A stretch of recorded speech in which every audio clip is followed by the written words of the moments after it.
오늘 여러분들한테 소개해드릴 책은 이 로버트 그린의 인간 본성의 법칙이라는 책인데 정말 좋은 책이니까 여러분들 제 해설이 마음에 드신다면 이 책은 한번 목표를 잡고 꾸준하게 읽어보셨으면 좋겠어요. 책이 좀 지나치게 사람에 대한 해석을 한쪽으로 치우쳐서 해석하기도 했지만요. 기본적으로 우리가 그렇다고 해서 사람을 무조건적으로 믿는다는 관점으로만 세상을 살기에는 뒤통수 맞는 일들도 많잖아요. 기본적으로 제가 만나는 모든 사람들은 대부분 사람을 일단은 믿고 시작하자는 주의가 되게 강하신 것 같아요. 저도 역시 그렇고요. 그런 분들에게 저울의 균형 중심을 맞춰줄 수 있는 책이기도 하니까 한번 이 책을 읽어보시고요. 시작해볼게요. 제가 이 책을 읽고 여러분들에게 알려드리고 싶은 내용들만 콕 집어서 몇 문장 소개해드리고요. 이 로버트 그린이라는 사람이 인간의 본성을 어떻게 정의했는지 한번 얘기를 나눠보겠습니다. 일단 제가 여러분들에게 이 책을 소개해드리는, 추천해드리는 이유가 있어요. 첫 번째는요, 여러분들 주변에도 아마 그럴 거고 저도 아마 그럴 건데요. 일단 기본적으로 우리는 사람을 너무 믿고 시작해요. 이 사람이 조금의 진정성만 보여도 이 사람 얘기가 그래도 뭔가 근거가 있고 그러니까 나한테 이렇게 얘기하겠지라는 생각을 이제 가지고 그 사람의 얘기를 의심 없이 듣잖아요. 저도 역시 그런 사람 중에 한 명이었는데요. 그렇게 해서 많이 시행착오를 겪었어요. 정말 사기도 당해보고 온갖 가머니설로 저를 꼬드겨가지고 자기 회사의 임원으로 데리고 가려고 누구랑 친하다, 나랑 우리 회사 이제 같이 경영하면은 그 사람들이랑 뭐 다리를 놔주겠다, 막 이렇게 다른 사람의 친분을 과시하면서 저를 꼬드긴 회사 대표님도 계셨었고요. 근데 이제 속은 데이터들이 쌓이다 보니까 이런 생각이 들더라고요. 사람을 믿는다는 기조 자체가 바뀐 건 아니지만 그 사람을 정말 더 오롯이 잘 믿기 위해서는 좀 의심해야 되는 몇 가지 체크리스트들이 필요하더라고요. 그 사람을 더 믿기 위해서요. 그 사람이 본의 아니게 자기 자신이 사기꾼이 될 수도 있잖아요. 사람이 자기가 한 말을 100% 다 지킬 수 있는 사람이 세상에 어디 있겠어요. 다만 내가 관계를 깊게 형성하려는 욕심이, 그 열망이 크면 클수록 나 자신의 업적을 상대적으로 좀 과장하기도 하고, 그래서 사실 뚜껑을 열어보면 말한 그대로의 사람이 아닌 경우도 많고, 그런 것들을 지적하면은 발끈해서 더 방어적이 되는 사람들도 많고 그렇잖아요. 이런 인간사이 일어날 수 있는 상황 속에서 자기 자신을 지키기 위해서 저는 이 책을 여러분들이 꼭 한 번씩은 읽어봐야 된다라고 생각을 해서 오늘 가지고 왔고요. 두 번째는 뭐냐면요, 이게 더 중요한데요. 여기서 잠깐 제 서비스 소개 좀 할게요. 독서가 실제 현실을 어떻게 바꾸는지 궁금하세요? 직무 능력의 핵심인 사고력, 기획력, 어휘력, 표현력 등의 기초 소양 개발을 위해 리드앤리드 필사 클럽을 만들었습니다. 10년 동안 회사 생활을 하면서 임직원들을 교육했던 방법 그대로 운영합니다. 가격은 5만 원입니다. 1회 가격이 아니라 한 달 내내 참여하는 가격입니다. 하루에 1,600원 자신을 위해 투자하세요. 자세한 내용이 궁금하신 분은 설명란 링크를 확인해 주세요. 그리고 저는 기록과 회고의 진심입니다. 지금 여러분이 보고 계신 콘텐츠도 10년 동안 제가 쓴 다이어리의 일부를 편집한 거니까요.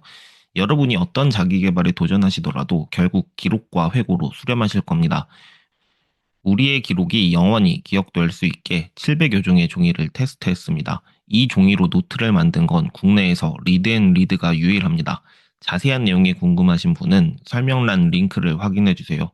그럼 다시 이어서 진행하겠습니다. 많은 분들이 인간관계에서 문제가 생기거나 피해를 보게 되면요, 거의 100% 내가 피해자라는 생각을 하는 경향이 엄청 강한 것 같아요. 사실 인간관계는 지나고 돌이켜보면 대부분이 쌍방과실이잖아요. 근데도 일단 막상 내가 그 당사자가 되면 나는 잘못한 게 하나도 없고 그 새끼가 잘못한 거야, 이렇게 되는 것 같아요. 우리가 좀 사건에서 멀어지고 좀 시간이 지나서 한번 그 상황을 돌아보면 분명 나도 원인을 제공한 게 있고, 또 내가 그 사람의 얘기를 너무 나의 희망대로 자의적으로 해석한 것도 분명 있고, 그러다 보니까 그 사람에게 지나치게 높은 기대를 가지고 그 사람을 막 의존하게 되거나 이렇게 되는 게 일부 있기도 하고요. 그래서 저는 여러분들이 나 스스로는 잘 인지하지 못하고 있던 나의 좀 교만한 행동, 나의 편향적인 행동, 나의 좀 어리석은 행동들을 이 책에서 나오는 사례들 있죠. 인간의 좀 안 좋은 면, 추악한 모습들에 대해서도 이 책에 많이 다루는데요. 모두 다 그런 면들을 가지고 살잖아요. 그런 것들을 잘 억제하고 사람들과 더불어 살기 위해서 존중과 배려 속에서 살잖아요. 우리가 우리 스스로를 지키기 위해서도 이 책의 지식이 굉장히 도움이 되지만 내 자신이 혹여나 다른 사람에게 주지 않아도 되는 상처를 주고 있을 수도 있으니까 그런 것들을 좀 인지하고 배우기 위해서라도 이 책이 여러분들에게 꼭 요긴하게 쓰일 수 있다라고 생각이 들어요. 다만 제가 여러분들에게 오늘 소개시켜드릴 책 꾸문도 그래서 그 방향에서 굉장히 좀 신중하게 선정했어요. 왜냐하면 이제 이 책을 읽을 때 가장 주의하셔야 되는 점이 이것 때문에 그런데, 이 책에서는 일회성으로 그 가스라이팅 하는 기술도 다루고 있거든요. 제가 리더십 수업할 입사할 때도 여러분들한테 굉장히 강조했던 게 뭐냐면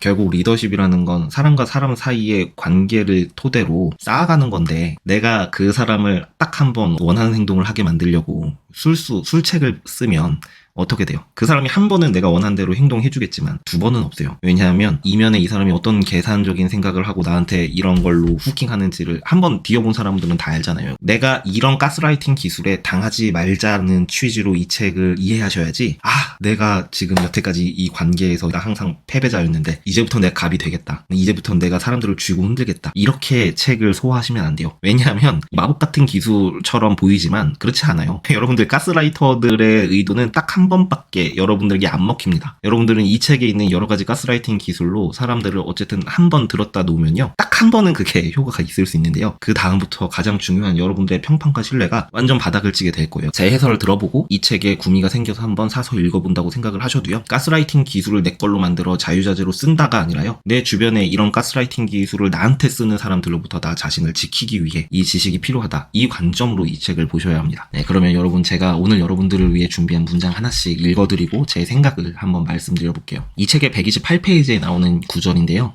제가 한번 읽어드릴게요. 그러나 에릭스는 환자의 정신적 삶과 무의식에 들어가는 입구로서 환자의 몸짓에 주로 초점을 맞췄다. 말은 무언가를 숨기는 도구로 사용될 때도 많다. 실제로 진행되고 있는 일을 감추는 방편으로 말이다. 그래서 에릭스는 환자를 완전히 편안하게 만든 다음 그들의 표정이나 목소리, 자세에서 흘러나오는 숨은 긴장감이나 충족되지 못한 열망 등의 신호를 감지했다. 이 구절 제가 현실에서 제일 많이 보는 사람들의 유형인 것 같아요. 주변에서 일어나는 상황으로 바꿔서 한번 얘기해 볼게요. 제가 이제 퇴사자 면담을 많이 해봤거든요. 입사할 때 그 사람이 저한테 했던 얘기들이 뭐냐면요. 저는 돈 때문에 회사 다니지 않습니다. 제 삶에서 돈은 그렇게 중요한 비중이 아닙니다. 라고 얘기했던 사람. 물어보지도 않았는데 그것을 계속 강조하고 그 얘기를 반복적으로 저한테 했던 친구들이 꼭 퇴사할 때 연봉 협상이 마음에 안 들어서 퇴사하더라고요. 저희 팀장님을 정말 존경합니다. 물어보지도 않는데 회식 자리 어디 가서 계속 팀장님을 치켜 세우고 저희 팀장님이 진짜 짱짱맨이라고 엄청나게 얘기하던 친구가 퇴사할 때는 팀장님을 그렇게 싸잡아 욕하고 퇴사를 해요. 사람이 내가 원하는 정보도 아니고 그냥 자기가 스스로 밝히는 이런 얘기들은 분명 이면에 어떤 의도가 있다라고 생각하시는 게 우리 정신 건강상 좋은 것 같아요.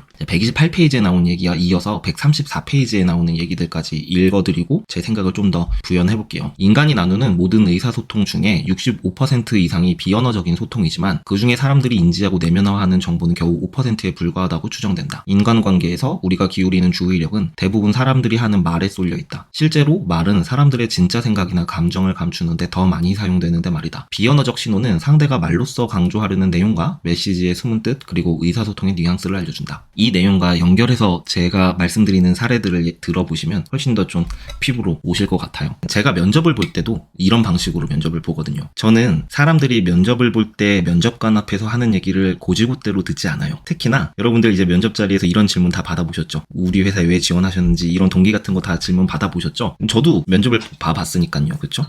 근데 우리가 면접 준비할 때 가장 먼저 준비하는 대답이 뭐예요? 이 질문에 대한 대답이죠. 내가 가고 싶은 회사일수록 이 질문에 대한 대답이 어떻게 돼요? 굉장히 커지죠. 나의 현재 모습으로 어떤 답변이 나오는 게 아니라 내가 희망하고 열망하는 슈퍼맨 같은 나의 모습을 기준으로 이 질문에 대한 대답을 꾸며내죠. 사실 거짓말을 많이 하잖아요. 이 질문에 대해서. 근데 저는 이게 사람의 본능, 자연스러운 본능이라고 생각해요. 근데 그럼에도 불구하고 내가 이 질문을 면접자한테 하는 이유는요. 준비한 대답을 편하게 하라는 얘기예요. 너가 이 회사에 얼마나 열심히 입사 지원을 하려고 얼마나 그런 열망을 가지고 있는지 확인도 하고 그리고 다음에 내가 이 사람한테 할 질문들이 훨씬 더 중요하기 때문에 일단 말문을 트여주고 긴장감을 좀 떨어뜨리려고 하는 질문입니다. 저는 이 면접관으로 면접을 참여할 때 이 면접 보는 사람을 주인공으로 만들어주기 위해서 이 사람이 최대한 자유롭게 자기 자신의 생각과 가치관과 철학을 얘기할 수 있도록 이런 질문들의 범위를 점점 넓혀줘요. 매사 그렇습니다. 왜냐하면 면접관이나 면접자나 이 귀중한 시간을 같이 투자해서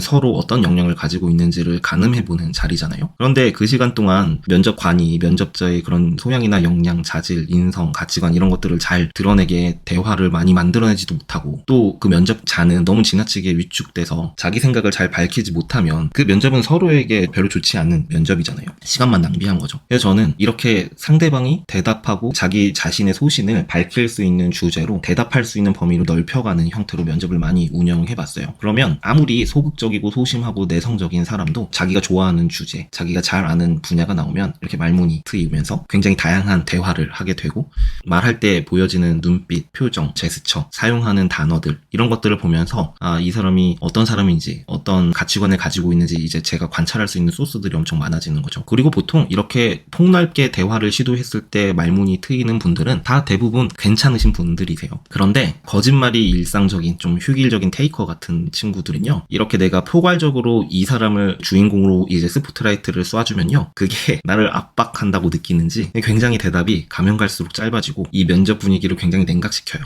질문을 하는 제가 완전 민망하게끔 진짜 사람을 엄청 단답으로 커뮤니케이션을 계속 운영한다든지. 근데 사실 저희가 면접 자리뿐만이 아니라 면담하는 자리에서도 이런 형태로 시종일관 대화를 하는 사람들 있죠. 면담뿐만이 아니라 여러분들 그냥 주변의 인간관계에서도 아마 그런 사람들 만나보셨을 거예요, 분명히. 그러니까 저는 그 사람이 말로 아무리 회사가 좋다, 내 상사가 존경스럽다 라고 얘기를 하더라도 실제 그 주제로 대화를 나눠봤을 때 그 사람의 입으로 나오는 얘기가 아니라 실제로 보여지는 비언어적인 신호들이 긍정적인 건지 부정적인 건지를 함께 봐요. 그러니까 언행일치가 되고 있는지 아닌지를 본다는 얘기예요. 다른 단적인 얘기로 말씀드려보면, 예를 들어 저는 이제 기업 교육을 할 때도요, 이 15명 딱 제한 인원을 두고 이제 수업을 진행하는데요. 여기 제 기업 교육 참여하신 학생분도 계시지만 이 15명한테 돌아가면서 공통된 질문으로 생각을 물어보는 시간을 꼭 가지거든요. 제가 그러면요, 이 앞사람이 얘기를 하는 것만 듣는 게 아니라요, 이 사람이 그 질문에 대답을 할 때 다른 사람들을 훨씬 더 많이 관찰해요. 지금 이 앞사람의 대답에 잘 경청하고 있는지, 이런 것들을 정말 아주 세심하게 관찰하고, 그때 주의를 기울이는 사람과 어차피 내 차례 안 왔으니까 그냥 안 듣고 넘기는 사람들의 태도만 봐도요, 이후 교육 후의 성과가 그냥 결정된다고 봐도 무방합니다. 실제로 그래요. 협업이 전혀 안 되는 사람들이 많아요.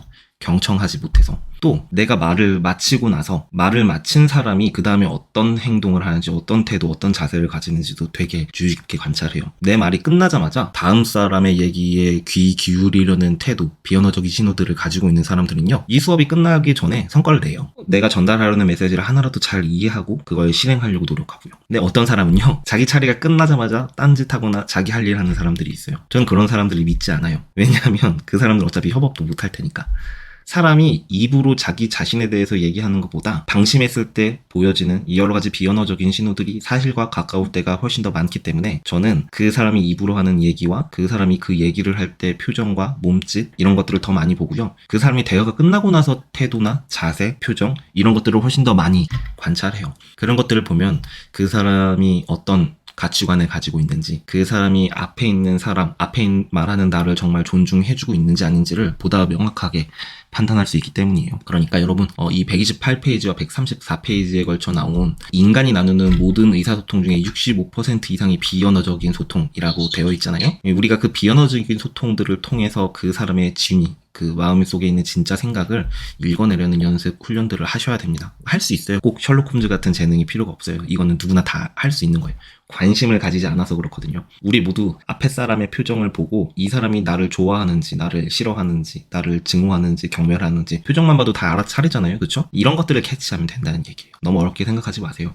앞으로는 내가 대화를 나눌 때, 대화 시작할 때 다른 사람들의 표정, 비언어적인 신호들을 한번 관찰해 보시고요. 이 대화가 끝나고 난 직후 이 사람이 하는 행동들 잘 관찰해 보시면요, 그 사람의 인성, 태도, 이런 것들이 곧잘 눈에 들어옵니다. 내가 앞으로 사회생활 할 때도 이런 모습들을 잘 주의를 기울이면 더 좋겠죠. 다음 문장 소개해 드릴게요. 265페이지에 나오는 문장인데요. 투쟁이나 싸움에 계속 휘말릴 때가 있다. 도저히 해결될 것 같지 않지만 이미 너무 많은 시간과 에너지를 투자했기 때문에 포기하는 것은 어마어마한 낭비인 것처럼 보인다. 더 이상 장기적 목표가 뭐였는지 기억도 나지 않고 뭘 위해 싸우고 있는지도 모르겠다. 이제는 과연 내 자존심을 위해 내가 옳았다는 것을 증명할 것인가 하는 문제만이 남는다. 부부싸움에서도 이런 역학관계를 목격할 때가 있다. 더 이상 관계의 복원은 문제가 되지 않고 자신의 관점을 강요하는 것이 핵심이 된다. 이거 연인 사이의 관계에서도 이런 일도 많지만 정말 회사에서도 탁상공론 같은 회의가 보통 이런 성격을 많이 띠죠. 이런 얘기 많이 들어보셨죠? 반대를 위한 반대. 우리가 기획회의를 하고 디자인 회의를 하고 개발 회의를 하는 건 최대한 현명한 의사결정을 해서 빠르게 시장에 출시하고 고객들의 반응을 보자는 거잖아요. 그쵸? 근데 어떤 날은 회의가 마치 창의력 경진대회, 통찰력 경진대회인 것처럼 변질되는 경우가 정말 좀 왕왕 있는 것 같아요. 근데 실제로 그 다툼에 매몰되잖아요. 논쟁에 매몰되면요. 당사자들도 몰라요. 회의를 할 때 사회자를 따로 배정해놓고 회의를 진행하시는 팀은 거의 없으실 거예요. 왜냐하면 회의를 사회자 없이 하다가도 어떤 사람의 논리가 좀 더 당위가 확실하면 그 사람이 아이디어의 키를 잡고 그 회의장을 리드하게 되면서 자연스럽게 리더 역할을 하잖아요.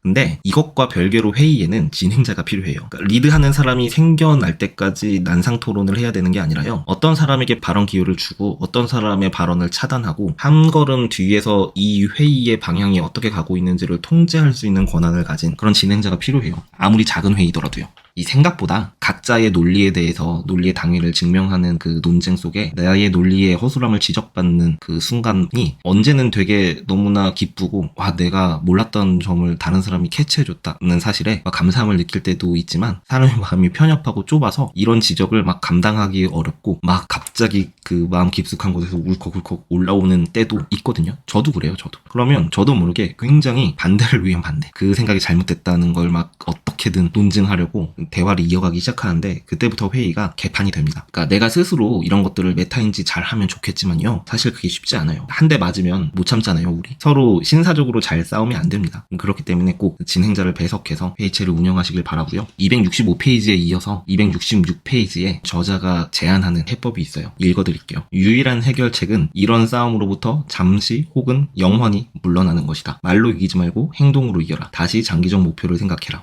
우리 이렇게 하기가 어렵잖아요. 근데 회사 다니다가 제가 실제로 경험한 일인데요. 제가 첫 번째 회사에서 이게 외국계 대기업이었는데 위기가 전혀 없는 회사였어요. 어떤 사건이 있었냐면 어떤 그 기센 여자분이 자기가 기획자인데 자기가 기획해야 되는 일들을 자기 밑에 동생들한테 업무를 주고 그 업무를 회수하는 자기가 막 팀장처럼 막 권한을 가지고 막 일을 하다가 들통이 난 거예요. 그 밑에 있던 착취당하던 이제 주니어가 아니 저 언니랑 나랑 직급도 같고 입사도 같은 시기에 했는데 왜 저 언니가 내 상전처럼 하냐 이런 얘기가 나온 거죠. 근데 그 사람이 제 파트너였어요. 제가 디자이너였거든요. 근데 그 사람이 기획을 너무 안 하니까 그 기회를 잡아서 저는 기획이란 디자인을 같이 한 거였죠. 인접 영역으로 재빨리 진출해서. 근데 그 회사에서 이 사건이 알려지자마자 무슨 행동을 했냐면 사람들의 업무를 전수조사하기 시작한 거예요. 다 지금까지 한 업무들을 압축해가지고 제출하라고 위에서 지시가 내려왔는데 제가 원래 출근 시간이 좀 빨랐지만 그날 너무 쎄해서 좀 더 일찍 갔어요 회사에. 근데 그 넓은 사무실에 딱 한 자리에만 컴퓨터에 불이 켜져 있더라고요. 이게 제 자리였어요. 그리고 제 자리에 그 여자분, 이 사건의 발단인 그 여자분이 앉아 있는 거예요. 그래서 제가 너무 놀래가지고 달려가서 좀 뭐 하는 짓이냐 그랬더니 정말 당황해하면서 한다는 소리가 혹시나 제가 작업한 기획안이 영진님 컴퓨터에 있을 것 같아서 그리고 컴퓨터를 켰다라고 하더라고요.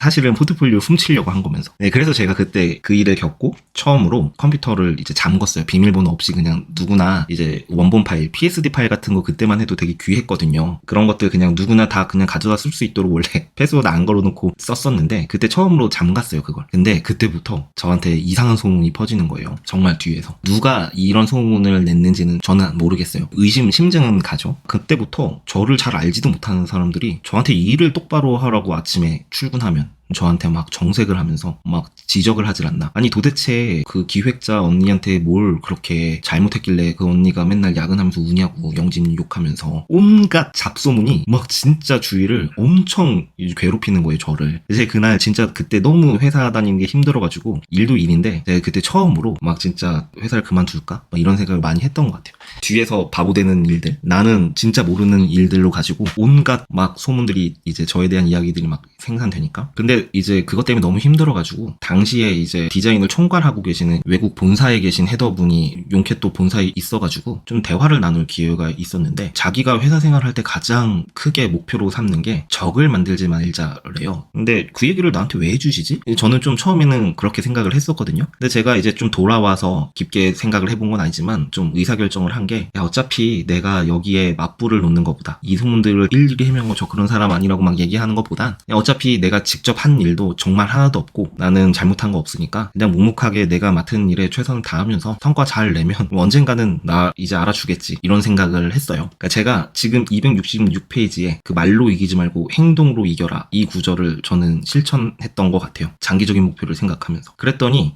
정말 거짓말처럼 저를 음해했던 그분이 어떻게 소리를 지르면서 회사를 그만뒀냐면 어차피 다 같이 침몰하는 배에 탔으면서 너무 자기한테만 뭐라 그러는 거 아니냐 막 이러면서 삐발 망해버려라 이러면서 회사를 퇴사했습니다. 정말로 슈퍼빌런이었어요. 근데 그 사람이 그런 행동을 하기 전까지 직전까지 이제 동료들에게 내막을 좀 들어보니까 제 욕을 그렇게 많이 했는데 이 욕과 제가 하는 행동이 하나도 맞는 게 없으니까 이제 그 하소연을 들어주던 사람들이 그 사람에게 꼬리물기 질문들을 했었나 봐요. 왜냐면 그게 좀 어느 정도까지 이슈가 됐었냐면 저희 팀의 뭐 팀장님부터 시작해가지고 다른 팀의 팀장, 본부장, 심지어는 회사 임원까지 그 사실을 좀 알게 돼가지고 이게 도대체 무슨 일이냐, 이런 애를 왜 회사에 계속 두고 쓰냐, 잘라야지, 저를 지칭하면서요. 근데 걔가 그래 보이진 않던데, 걔는 기획도 하고 디자인도 하고 외부의 대표들이랑 직접 커뮤니케이션도 자기가 직접 해서 걔 그래 보이진 않던데요? 이렇게 하면서 좀 의심을 하면서 그 사람을 본 거예요. 그러니까 저는 말 한마디 안 하고 그 사람들을 논증하려고 막 맞불을 놓지도 않고 제가 정말 진짜 바라는 그 사람이 퇴사하는 상황을 만들었다기보다는 경험하게 되었지만 전 지금도 제가 그때 제일 잘한 행동이라고 생각해요. 그 시절에. 아마 여러분들이 생각보다 이런 일들을 알게 모르게 많이 겪을 거예요. 내 주변에서 내가 일을 열심히 하고 또 인접 영역으로 나의 업무의 경계를 넓히려고 하면 할수록 저를 질투하고 시기하는 세력들이 언제나 있어요. 저는 이걸 어떻게 생각하기로 했냐면 내가 지금 잘하고 있다는 신호로 받아들이기로 했어요. 여러분들 회사 생활 하시면서 주변에 경쟁자가 없다는 건요, 여러분들이 그 누구에게도 위협이 되지 않는다는 거예요. 그러니까 맡은 바 그 직무에 최선을 다하시고 그 영역에서 최고가 되려고 노력을 하시면 정도를 걸으시면서요, 편법이나 불법적인 수단 을 통해서 상대방을 막 정치질을 하고 막 권력 다툼을 하라는 얘기가 아니라요, 자기 영역에서 최선을 다하고 최고가 되려고 노력을 하시면 언제나 주변에 경쟁자가 생기고 나를 시샘하고 질투하는 사람들 역시 생기고 나에 대해 없는 얘기들이 회사에 돌기 시작해요. 정말로 제가 회사를 많이 옮겼잖아요. 근데 그럴 때마다 항상 이런 일들을 겪었습니다. 제가 부사장일 때는 대표이사가 저를 견제하더라고요. 심지어는. 그러니까 어딜 가나 겪는 거예요. 그러니까 여러분들 이런 것들을 그냥 당연하게 그냥 인간사에서는 있는 일이라고 생각을 하고요, 사내 정치는 그래서 없앨 수 있는 게 아니에요. 3명만 있어도요 2명이서 어울리고 혼자 다니는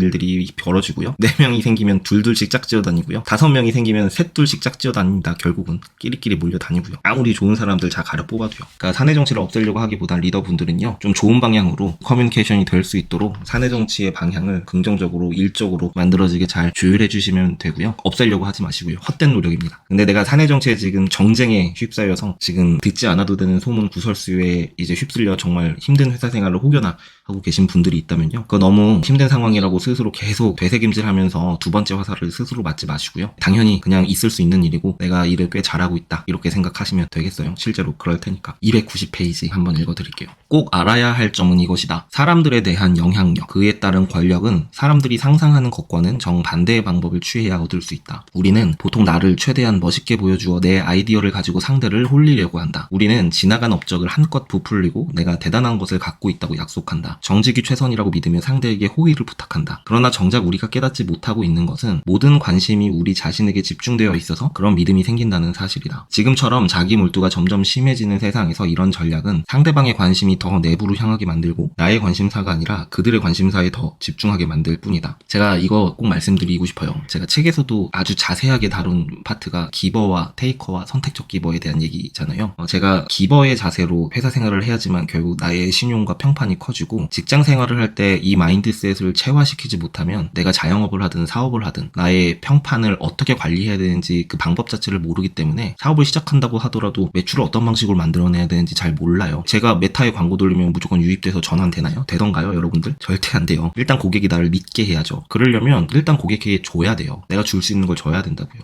이면에 계산적으로 내가 이 사람한테 이걸 주면 이 사람들이 이걸 해주겠지라는 생각도 여러분들 다 읽잖아요. 그쵸? 다 읽어요, 여러분들. 매사 그렇습니다. 여러분들 실제로 회의를 하거나 회사에서 자기 자신의 입지나 평판을 관리하실 때 정말로 진짜로 상대방의 공을 찾아서 칭찬해주는 사람이 되세요. 정말 중요해요. 회사에서 아이디어 회의를 할 때도요, 내 아이디어를 돋보이게 다른 사람들의 모든 아이디어를 전부 다 논박하고 토론의 천재처럼 포지셔닝 하지 마시고요, 다른 사람들의 아이디어를 귀 기울여 들으시다가 디벨롭 될 수 있는 부분이 있다 싶으시면요, 그 사람 의견을 디벨롭 시켜주세요. 그리고 그 사람의 의견이 주가 돼서 실제 실행해서 성과가 날 수 있도록 도와주세요. 언제나 이런 형태로 내가 내가 다른 사람을 빛나게 만들어주는 사람이 사내에서 평판이 언제나 최고고 언제나 보이지 않는 자리에서 칭찬받아요. 정말로 그래요. 지금 내가 창업한 대표이사라고 하더라도요. 내가 고객한테 하나라도 뭘 더 해줄지 그런 것들을 고민하는 사람이 되시면 돼요. 신규 고객의 유입이 중요한 게 아니라 기존 고객의 이탈을 막는 게 사업의 핵심입니다. 여러분들 모든 브랜딩 캠페인은요. 따지고 보면 결국 재구매 때문에 하는 거예요. 있어 보이는 브랜드를 만들고 싶어서 브랜딩하는 회사가 어디 있어요. 고객들이 이탈하지 않도록 어떻게든 우리 브랜드를 연이어 계속 이어서 이용하게 만들려고 지속적으로 더 일관성 있는 메시지, 시각적인 이미지들을 보여주는 거잖아요. 목적이 뭐예요?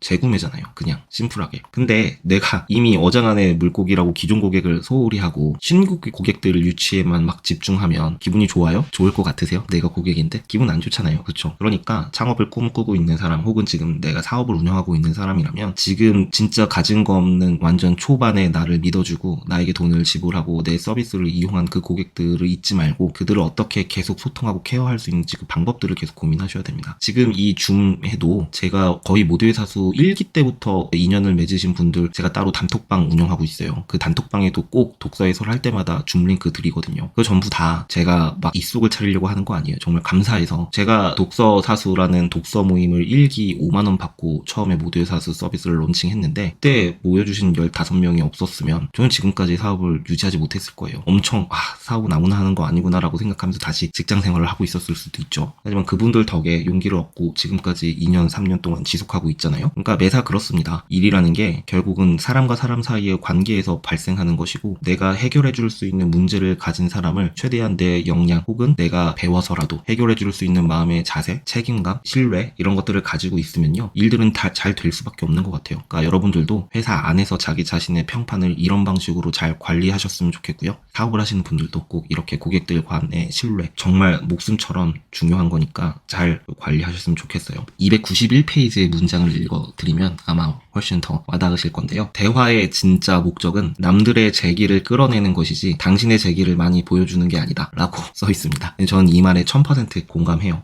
제가 그래서 여러분들에게도 한번 수업 때 말씀드렸던 것 같은데요. 지금 이직을 준비하고 계신 분들도 제법 많아요. 내가 회사의 대표로서 면접을 보시는 분들도 많은데요. 지금 대화의 진짜 목적이 남들의 재기를 이끌어내는 것이지 당신의 재기를 많이 보여주는 게 아니다 라고 이 문장을 면접이라고 바꿔도 똑같이 적용됩니다. 면접의 진짜 목적은 면접자들의 재기를 이끌어내는 것이지 면접관이 뛰어난 걸 자랑하는 자리가 절대 아니에요. 면접자가 주인공이 될 수 있는 무대를 만들어주세요. 지금 대표님들은요. 그리고 내가 면접 잘하면요. 이렇게 스포트라이트가 왔을 때 그 스포트라이트를 피해서 도망치시면 안 됩니다. 제가 아까 전에 잠깐 설명드렸지만 이렇게 질문의 범위를 나한테 대답이 용이할 수 있도록 어떤 생각이든 편하게 얘기할 수 있도록 판을 깔아주는 면접 자리에서 이것이 그냥 단순히 내가 소심하고 내성적인 성격이라고 이 자리에서 너무 지나치게 많이 경직되고 긴장해서 제 기량을 100% 발휘하지 못하면 사실 면접관도 불쌍한 거지만 면접자가 제일 불쌍하잖아요. 그렇죠? 그러니까 내가 있는 그대로의 모습을 보여준다 라고 생각을 하고 면접 자리에 가셔야 돼요. 내가 아닌 내가 되고 싶어하는 모습을 기준으로 나의 모습을 계속 가장하려고 하면 그 모습은 지금 현재 내 모습이 아니기 때문에 면접 자리에서 지속할 수가 없습니다. 절대로. 솔직해지셔야 돼요. 솔직하게. 꼭 말씀드리고 싶어요. 면접을 보시는 분들, 지금 이직 준비하시는 분들 계시잖아요. 이직 준비할 때 가장 핵심은 그 회사가 원하는 인재상에 포커싱된 자기소개서나 경력기술서 면접을 준비하시는 게 아니라요. 내가 누군지에 집중하셔야 되는 거예요. 나의 강점이 무엇인지 어떻게 어필할지 이런 것들을 중심으로 면접을 준비하셔야 됩니다. 그렇게 면접을 준비해야 면접관이 이 사람의 강점을 알기 위해서 질문하는 여러 가지 질문들을 듣다가도 이렇게 되물을 수 있는 거예요. 영진님이 궁금하신 점들이 어떤 결로 이런 것들이 궁금해서 질문하신지 알겠는데 혹시 저의 이런 점들은 궁금하지 않으세요? 지금 아직 질문해주신 내용들로는 저의 이런 장점들을 얘기할 기회를 못 얻었는데 이런 것들도 좀 물어봐 주셨으면 좋겠어요 라고 얘기할 수 있잖아요. 그렇지 않아요? 면접이라는 건 상호소통이에요. 그러니까 지나치게 다른 사람들에게 맞추려는 사고방식이 아니라 지금 나를 기준으로 내가 무엇을 잘하는 사람인지를 중심으로 면접도 준비하시고 자기소개서도 쓰시는 거예요. 내가 매력적인 사람이라는 게 증명이 되면요. 그 사람을 뽑습니다. 면접관이 질문 왜 하겠어요? 그 사람이 어떤 매력을 가지고 있는지 물어보는 건데 너무 지나치게 이 회사가 원하는 인재상에 나 자신을 맞춰버리면 뭐가 돼요? 다 비슷비슷해지잖아요, 사람이. 그리고 대부분 사람들이 그렇게 면접을 준비하잖아요. 그러면 사람이 매력이 없어 보이고 뭔가 획일적인 것처럼 보여지고 규격화되어 보이잖아요. 일관성이 아니라. 그쵸? 그럼 매력이 떨어지는 거예요. 줄 세우기 좋잖아요, 그런 사람들 모여있으면. 그러니까 원오브댐이 아니라 올리원이 되라는 얘기 많이 들어보셨죠? 자기 자신의 강점을 중심으로 뭐든지 모든 협상에 그렇게 임하시는 거예요. 연봉 협상을 하던 이직을 준비하는 면접이든 뭐든지요. 꼭 그렇게 하셨으면 좋겠습니다. 제가 307페이지 문장 읽어드릴게요. 누군가의 생각에 동의하지 않고 반대되는 의견을 내놓는다는 것은 당신이 상대보다 더 잘 알고 그 문제를 더 이성적으로 철저히 고민했다는 것을 암시한다. 누군가에게 그런 식으로 이 의의를 제기한다면 상대는 당연히 자신의 의견을 더 고집할 것이다. 좀 더 중립적인 태도를 취하면 그런 일을 막을 수 있다. 마치 반대되는 생각을 그냥 한번 생각해 보았는데 틀릴 수도 있다는 식으로 말하는 것이다. 하지만 그보다 더 좋은 방법도 있다. 상대의 관점에 동의하는 것이다. 보통의 논쟁은 굳이 애써 이길 만한 가치가 없는 경우가 대부분이다. 실제로 그렇습니다. 이 회사에서 하는 회의는 사실 크게 두 종류밖에 없어요. 하나는 의사결정을 하기 위해 모이는 자리고요. 다른 하나는 아이디어를 내기 위해 모이는 자리거든요. 나머지는 교육이거나 동기부여거나 업무 분장이거나 성과 보고에 대한 얘기예요. 그건 회의가 아니에요. 집단지성이 필요한 게 아니잖아요. 그렇죠? 근데 자, 우리가 누군가의 생각에 동의하지 않고 반대되는 의견을 내놓는 것이 타당하고 그것이 의무가 되는 회의가 하나 있어요. 그게 바로 의사결정 회의거든요. 의사결정 회의는요, 역량을 가진 사람들만 회의에 참여해요. 여기서 얘기하는 역량이라는 건요, 비슷한 레벨의 경험을 최소 한 번 이상 해본 사람들. 그래서 의사결정의 영향력, 파급력, 앞으로의 진행 상황 이런 것들에 대해서 굉장히 높은 정확도를 가지고 시뮬레이션 해낼 수 있는 사람들. 이런 사람들이 의사결정의 역량을 가진 사람들이에요. 이런 사람들은요, 회의에 참여하기 전부터 이렇게 서로 상호 합의를 합니다.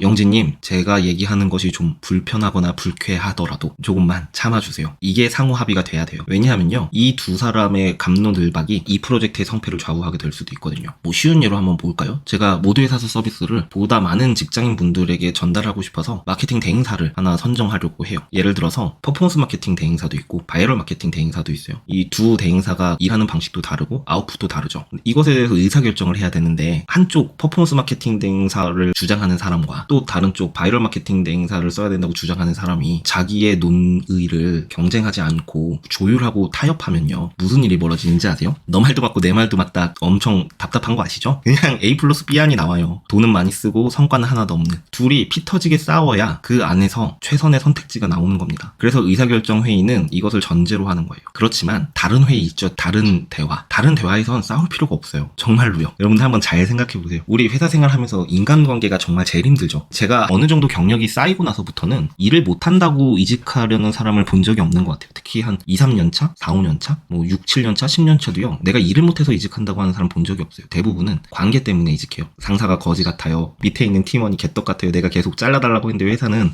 그 팀원 말만 듣고 제 말은 들어주지도 않아요. 이런 거요. 다 관계 때문에 퇴사하고, 퇴사 면담을 하면 다 누군가에 대한 고자질이야. 지금까지 쌓인 거. 그런 것만 가만히 듣고 있다 보면 사실 이거예요. 보통의 논쟁은 굳이 애써 이길 만한 가치가 없는 경우가 대부분이다. 이길 만한 가치가 없는 이 작은 주제들, 이겨봐야 실익이 하나도 없는 이 논의 때문에 감정의 골이 깊어져가지고 결국 회사를 이탈해요. 완전 적이 돼서. 그러니까 여러분들, 제가 생각하는 프로라는 건 이렇습니다. 이 공동의 목표, 우리는 공동체잖아요. 여러분들이 회사를 선택한 건 누가 시켜서 등 떠밀어서 하는 게 아니에요. 내가 혼자서 생존하기엔 아직 부족하고 미흡한 점이 있으니 이 집단에 소속되어 내가 경력을 쌓고 배워서 내가 나중에 경제적으로 자립하는 그 수단, 무기를 만들고 내가 자립하기 위해 이 집단에 소속되는 걸 여러분들 스스로 선택하셨잖아요. 그럼 적어도 내 옆자리의 사람들, 내 동료들의 얼굴을 한번 보시면서 이들에게 피해를 줄 수는 없어요. 어떤 사람은 집이 유복해서 그냥 회사를 막 취미생활로 다니는 사람도 물론 있으시겠지만요. 어떤 사람은 이 회사에 내 생계가 달린 사람들도 있단 말이에요. 이 회사가 없어지면 당장 눈앞에 100만원, 200만원 없어가지고 뭐 해야 되는지 걱정되는 사람들이 있어요. 당장 아르바이트 주말에 하고 있는 사람들도 있을 거고, 투잡으로. 제가 누차 말씀드리지만 우리가 논리적으로 정말 이성적으로 사람을 평가하고 월급을 주잖아요. 그러면은 회사 내 20%를 제외한 나머지 사람들은 연봉 인상도 없고요. 오히려 연봉이 감봉될걸요. 왜냐? 하드캐리 하시는 20%의 사람들이 충분히 벌어오는 그 돈을 회사에서는 어떻게 분배하냐면요, 주어진 일만 하려고 하는 사람들에게도 연봉을 협상해서 1년마다 한 번씩 연봉을 올려주는데 그 돈을 쓰고요, 시키는 일도 안 하는 게 나의 이득이라고 생각하는 사람들의 연봉을 보존하는데 그 돈을 써요. 그걸 생각해보시면 여러분들, 악덕고용주 이런 시대가 아닙니다. 진짜 제가 만나는 모든 대표님들은요, 뭐 때문에 제일 힘들어 하시냐면 직원들이 이렇게 야근하고 애써서 일하는데 내가 벌어들이는 순이익이 적으니까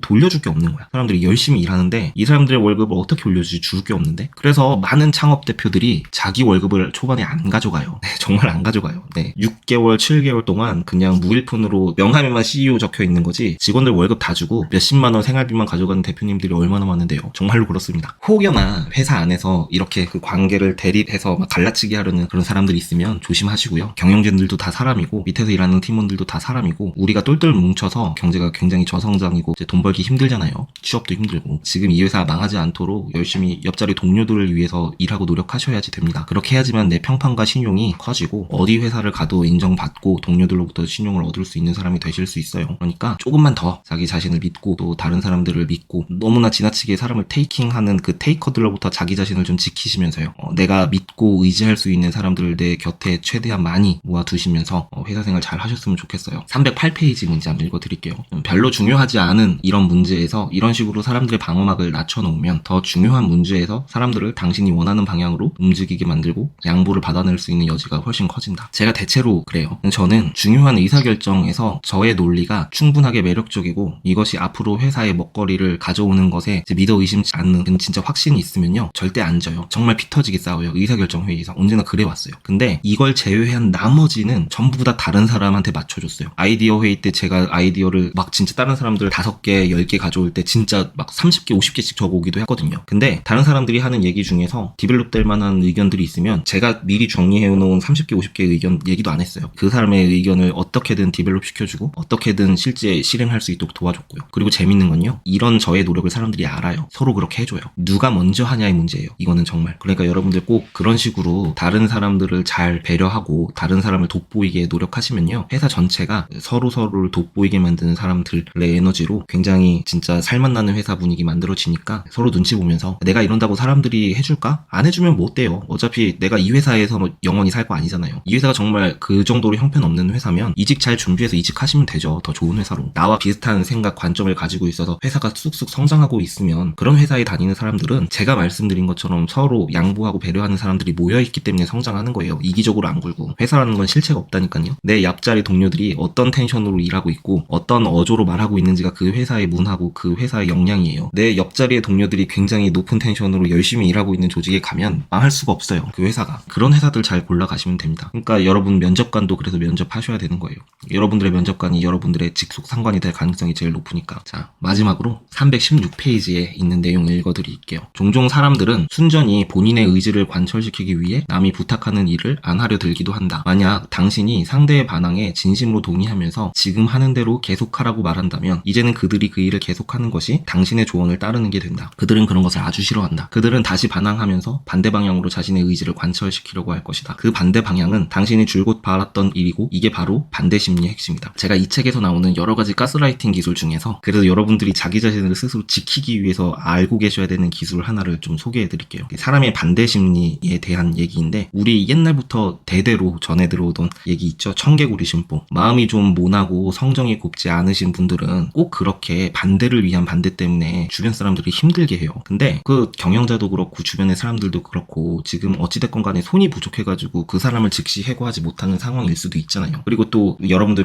경영자가 되어보시면 아시겠지만 모든 채용의 실패 책임도 전부 다 경영자가 지는 거예요. 내가 면접 보고 내가 뽑았잖아요. 그럼 내가 책임감을 가지고 어떻게든 그 사람을 변화시키고 성장시키려고 한단 말이에요. 사람들이 다. 제가 칼같이 저런 사람들 힘드시지만 잘라야 돼요 라고 했을 때 아 그렇죠 하고 자르는 대표님 본 적 한 번도 없어요. 어떻게 이 사람 바꿀 수 없어요? 어떻게 이 사람 좀 그래도 일은 되게 잘하고 이 사람 평상시에 기분 나쁠 때 아니고 기분 좋을 때 보면 성정도 좋고 밝고 괜찮은데 꼭 좀 몇몇 부분에서 결함이 있는 건데 이것 때문에 이 사람 잘라야 돼요. 언제나 이렇게 되묻지 제가 자르라고 하는 걸 기다렸다는 듯이 자르는 사람 본 적 한 번도 없어요. 이렇게 한번 생각해 보세요. 제가 실제로 썼던 방법인데요. 어떤 회사의 대표님이 진짜 너무 힘들어서 저를 찾아오셨는데 이제 직원들이 집단 행동을 하는 거죠. 진짜 노조처럼. 직원이 17명이었는데 17명 중에 16명이 똘똘 뭉쳐가지고 대표이사가 시키는 일을 고의로 안 하는 거예요. 무시하고. 예를 들어 한 명씩 블로그 글쓰기 하나 포스팅하고 가라 라고 하면 11개의 포스팅이 되고 퇴근해야 되는 건데 그냥 안 하고 가는 거예요. 단체로 우르르르. 그리고 자기들끼리 술집에서 회포를 풀고 다음날 10시 출근인데 동시에 다 입을 맞추고 11시 12시까지 와버려. 이런 회사 여러분 다니시면 어떨 것 같으세요? 내가 대표인데 진짜 짜증날 것 같죠? 그분이 저를 왜 찾아왔냐면요. 태어나서 처음 느껴보는 고통이래요. 심장이 아프대요. 제가 그래서 심장이 아프시면 병원에 가셔야지 왜 저를 찾아오셨냐 그랬더니 이게 내가 리더십이 너무 없고 무능한 것 같아서 발생한 문제 같다는 거예요. 근데 아니었어요. 그 대표님이 무능한 게 아니었어요. 정말 그 회사를 쥐고 흔드는 5명의 좀 안 좋은 사람들, 나쁜 악당 같은 빌런들이 똘똘 뭉쳐서 사람들을 위리저리 휩쓸고 다니면서 대표이사가 시키는 모든 일들을 회방을 사사건건 놓는 게 화근이 야근이었거든요. 재밌는 게 뭔지 아세요? 그 5명이 제가 면담을 시작하고 퇴사해야 된다라는 얘기, 퇴사할 수도 있다라는 얘기를 밝히려고 하니까 눈치를 먼저 챘는지 저희들이 먼저 와서 퇴사하겠다고 얘기하더라고요. 그래서 제가 뭐라고 얘기했냐면요. 그러면 지금 나가세요라고 얘기했거든요. 근데 진짜 재밌는 게 그 5명이 저희끼리 얘기 좀 하고 오겠다는 거예요. 웃기지 않아요? 지금 퇴사한다 그래서 지금 짐 싸고 나가라고 했거든요. 지금 당장. 필요가 없어서 정말로. 하나도 도움이 안 돼서. 그랬더니 잠깐 자기들끼리 얘기 좀 하고 나오겠대요. 그래서 얘기하고 올 필요 없다고. 그냥 이 회의실 나가시면 짐 싸고 나가시라고 했더니요. 5명이 나가서 그 다음에 다시 5명이 쪼르르 오더니 잘못했대요. 저희가 너무 방만하고 오만하게 굴었대요. 대표님이 힘드실 거 아는데도 왠지 우리가 회사 처음 신규 멤버인데 너무 우리를 안 챙기고 새로 들어온 직원들만 챙기시는 것 같아서 질투가 났대요. 그래서 어떻게 될게요? 그 즉시 해고했어요. 제가 이 사례를 여러분한테 말씀드리는 건요. 종종 정말 이렇게 슈퍼빌런들이 여러분 곁에 만약에 있으시다면요. 청개구리 전술을 쓰시라는 거예요. 그 사람이 원하는 걸 하게 만들려면요. 내가 한 말을 어차피 그 사람은 안 들을 거 아니에요. 반대로 할 거 아니에요. 그 사람이 하는 반대 행동이 내가 원하는 결과로 이어지게 계산을 하고 그 사람에게 제안을 하라는 거예요. 그럼 그 사람 진짜 반대로 합니다. 네, 어쩌면 여러분들 그 행동을 보고 빵 터지실 수도 있어요. 어쩌면 이렇게 사람이 단세포일까 하면서. 대부분 사람들이 이렇게 슈퍼빌런들 진짜 무조건 이 사람이 하는 얘기는 안 들을 거야. 반대를 위한 반대를 위해 사는 사람들은요. 이 전술이 굉장히 제법 잘 먹힙니다. 그러니까 그런 형태로 자기 자신을 좀 잘 지키시고 회사 생활 할 때 인간관계로부터 자기 자신을 잘 온전히 지키시고 잘 성장하시는 분 되셨으면 좋겠고요. 오늘 제가 준비한 내용 여기서 마치고 제 수업 들어주셔서 감사하고요. 네, 좋은 밤 되세요. 감사합니다.